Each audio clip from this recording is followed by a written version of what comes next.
Kreisky. Hello and welcome to this talk in the wonderful dining and living room of Bruno Kreisky with Noa Landau. She is the Deputy Editor-in-Chief of Haaretz, an important medium in Israel, and she's joining us today, and I'm really looking forward to hear about what is going on in Israel. So we see there are at the moment celebrations. Israel is are celebrating the 75th anniversary. But on the other hand, we are witnesses of a decisive moment in the history, because for weeks now there are protests against this judicial overhaul, against this reform proposed by the right-wing government of Benjamin Netanyahu. So, Noa, why is it now such a decisive moment in the history of the country? Thank you, Alexandra, and I'm happy to be here at the Bruno Kreisky Forum. What we are seeing now in Israel is that the most far-right government, the most extreme, the most religious government that we ever had in our history, and that's not just me saying, that's also the right wing saying, you know, that they now have finally the most right-wing government in history, has started its term with one main mission, which is the so-called judicial reform, which basically means that they want to let the executive branch have more power, for example, in the selection of judges. This is something that they're doing mainly because they want to see the courts rule less on a less lean less to the liberal point of view, and for example prefer nationalistic rulings in favor of, for example, rulings that are based on human rights. And we see that a lot of people on the streets are going out and demonstrating against it week after week, much more people than we thought, with much more energy. They're very determined to fight this judicial overhaul. So this is basically where we're at the 75th anniversary of Israel. Israel is now in a really important situation, and in a very tough one.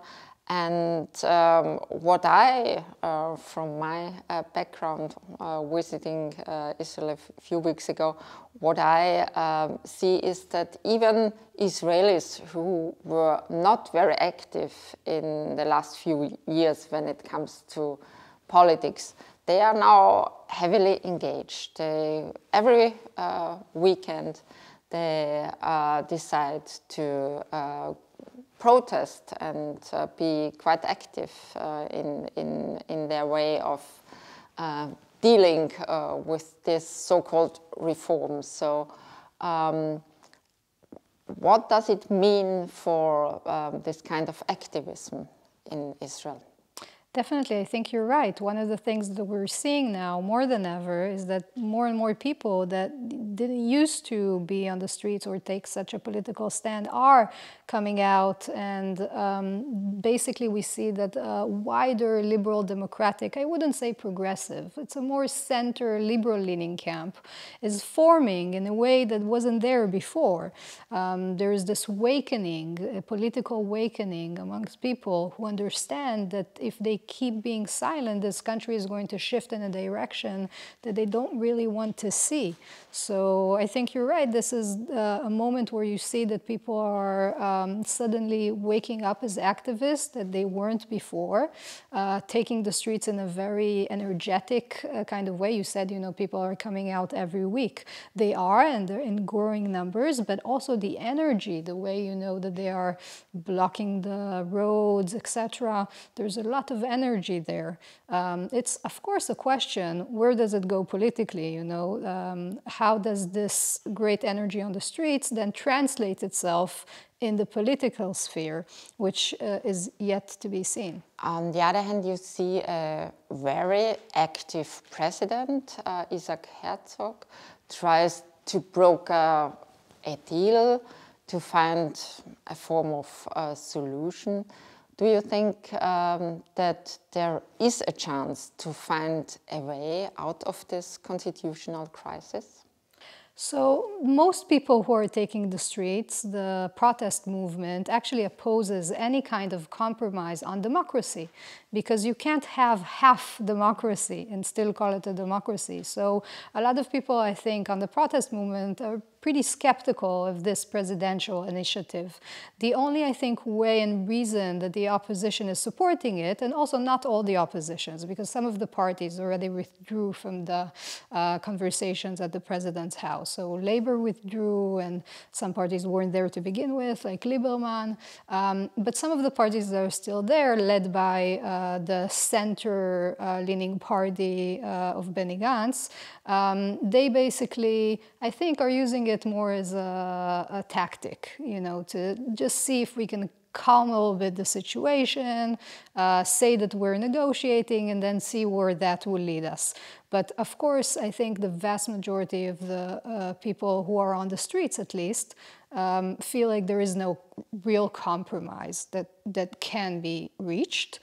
They want a full stop for this plan to take over the judiciary, and that's their goal.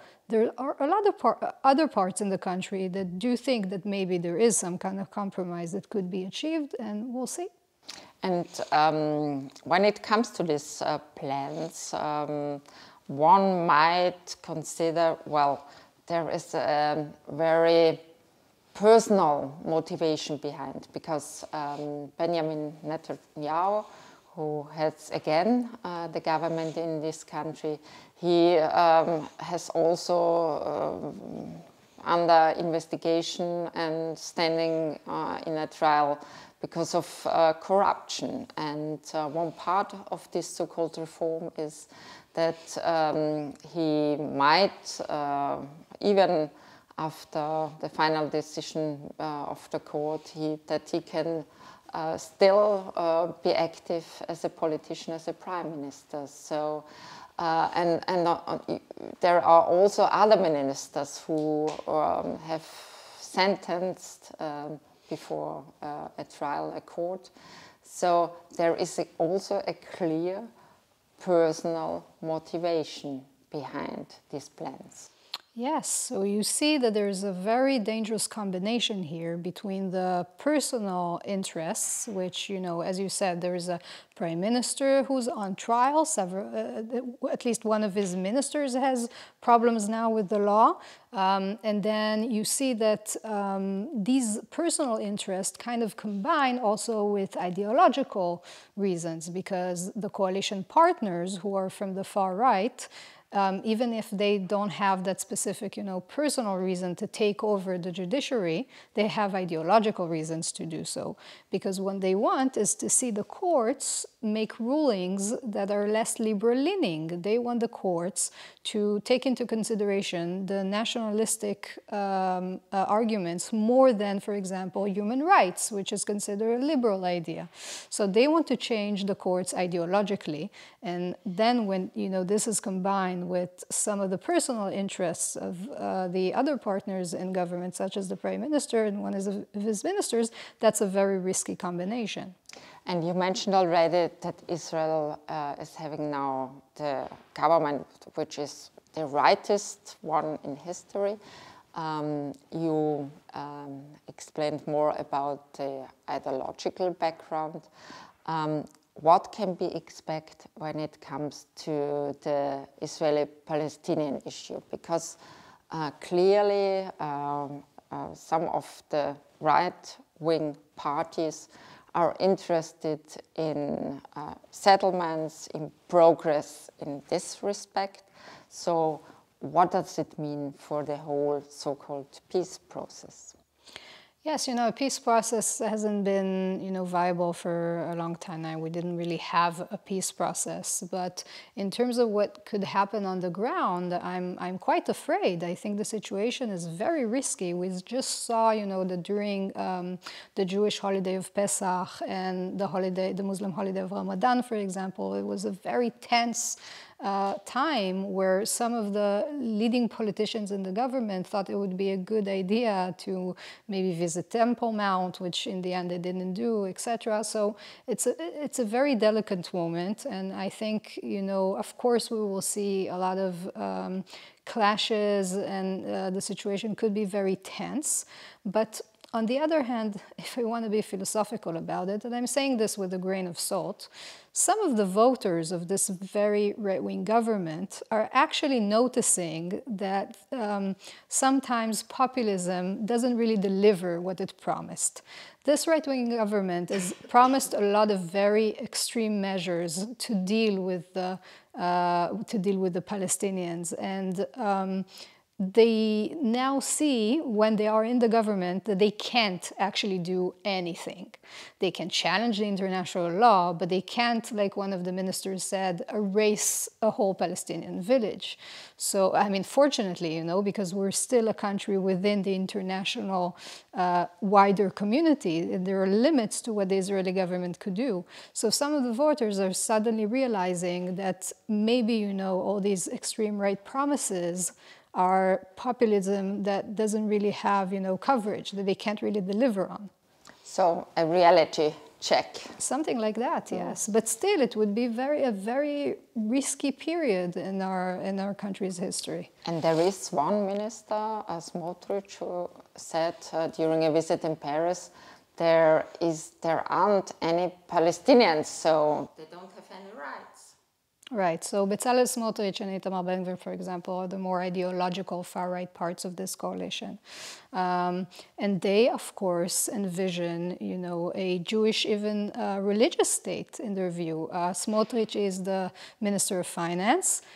He said that his economical plan is to follow God's ways. That's not very reassuring to the economical situation. Every statement he makes about the economical situation, he says God willing, which is, for many of Israel's secular citizens also is not very reassuring. So yes, these people are very ideological, and they want to see a Jewish country in the nationalist sense of it. And what is the role of the United States? You have worked for many years as a diplomatic correspondent for Haaretz. You have been part of the delegation. You witnessed meetings between the US government and Benjamin Netanyahu several times. So do you think that the US administration with Joe Biden has a different approach, or aren't they interested anymore in the Middle East issue? It's a good question. I think, the Biden administration basically has three problems now: China, China, China, and now it's Russia, Russia, Russia also. Mm-hmm. So I don't think it's pretty obvious that Israel and Palestine are not the first task, on his desk. But still, the United States and also the rest of the international community, the European Union and member countries have they have a very important role in keeping Israel in check. You called it, a reality check. I still think that the international community has a role to play in this situation in keeping this very extreme government in some kind of line. But what can and what should the Europeans do? So it depends. Are we talking about the institutions or just individuals? Regarding just individual citizens, it's always, for example, with everything that's been happening with the Ukraine and Russia, you see a lot of civil activity on the ground. People who care have an opinion, they voice it, they engage in all sorts of, initiatives. I think, the same could be done with people who really care about what's happening in Israel and Palestine. You can still engage in a lot of civil activities and show that, you know, you support the cause. I think it's also quite important now for liberals in Israel to see that there is that kind of support, that they're not alone, that there are others in the world that still care about this cause, although you know, we know that this has been going on for so long. The Israeli-Palestinian conflict, you know, sounds like one of these things that will never be resolved and everyone, you know, are getting tired of, but it's still so important for us on the ground to see that someone is still engaged. And from the point of view of the institutions and, you know, international involvement and pressures, I think that when the international community really cares about something, they know how to achieve their goal. And I'll give you an example. You probably followed when you were covering events, the affair of Khan el-Ahmar, this Palestinian village that Israel is threatening to, you know, evacuate for forever now. So Bedouins living in the hills next to Jerusalem, yeah. Yes, and there's a decision by the Israeli court that they can actually deport these people, and it's a whole, of course, political struggle on the ground. But we saw that when Europeans and specifically Germany cared about this, then they, you know, they brought all their pressure into the picture to make sure that this village still exists, and it does. We now have the most extreme right-wing government, and it's a joke already in Israel that they can't even, you know, deal with the Khan el-Ahmar affair. But this was a very specific event. When it comes to the broader picture, the impressions is, well, the European politicians, they still insist on, well, talking with Netanyahu and telling him, well, we are in favor of a two-state solution, but on a practical level, they are not highly involved. You know, in the end, it's also important to have these symbolic gestures. You know, even you say that they keep saying that they support the two-state solution, but not saying it is even worse. You need to keep alive these symbols, even if they're not really pragmatic at the moment.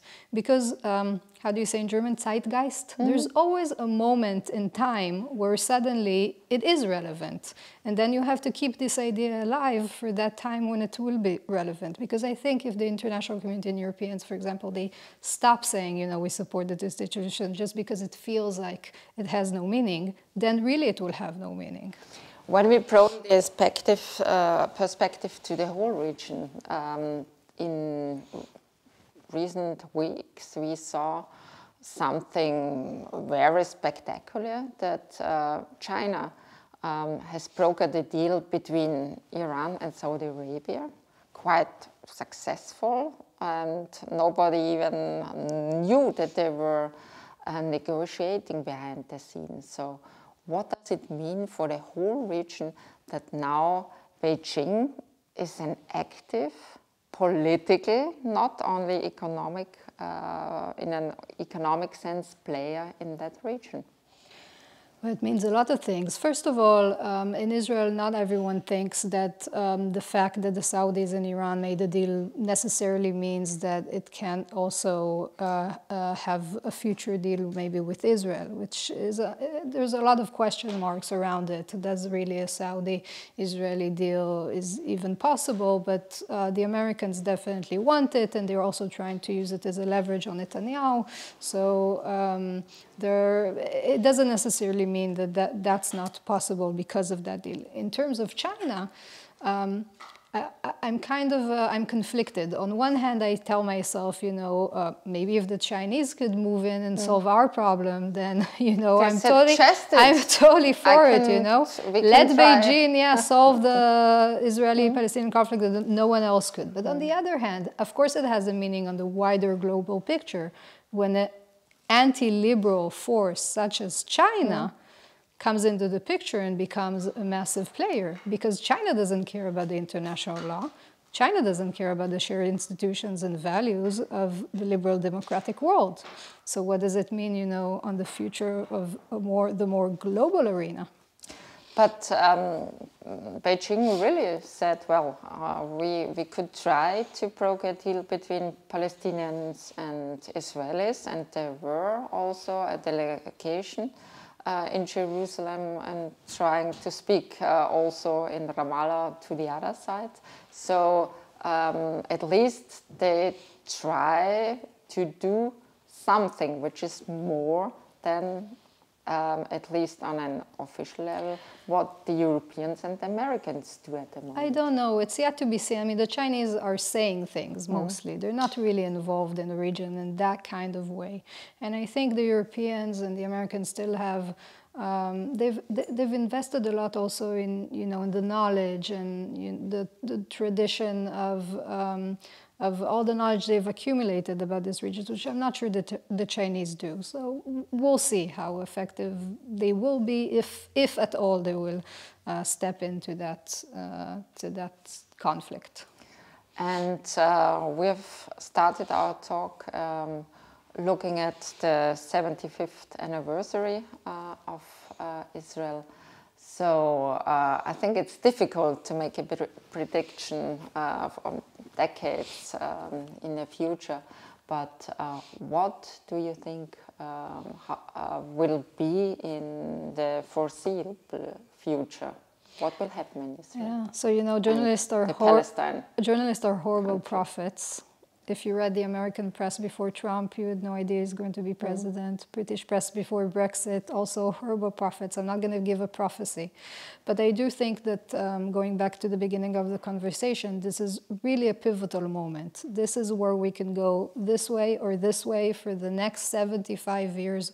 We can be a nationalist state, or we could still keep that vision of a liberal-leaning country, as much as it is. And this is when I think that this is a crucial time for that decision for the next 75 years.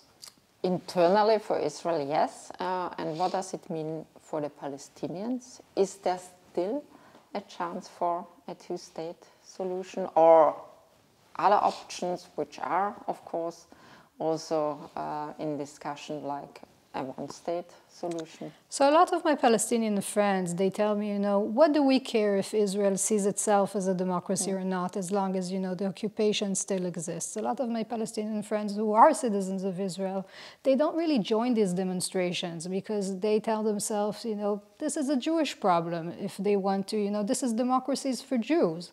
So they want now to protect and defend their own democracy, which doesn't apply to us. And I fully understand this, but as I said, I think there is still a bad situation could always be worse.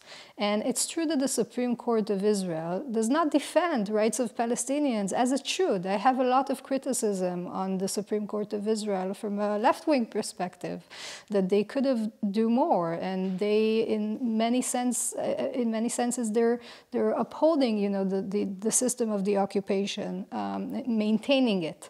But I think it could still be worse. It could still be worse for individuals. For example, if you can appeal to the Supreme Court, not as the Palestinian people, but as a Palestinian person, then the situation could maybe be for you worse. And I think we should always think about the life also of individuals.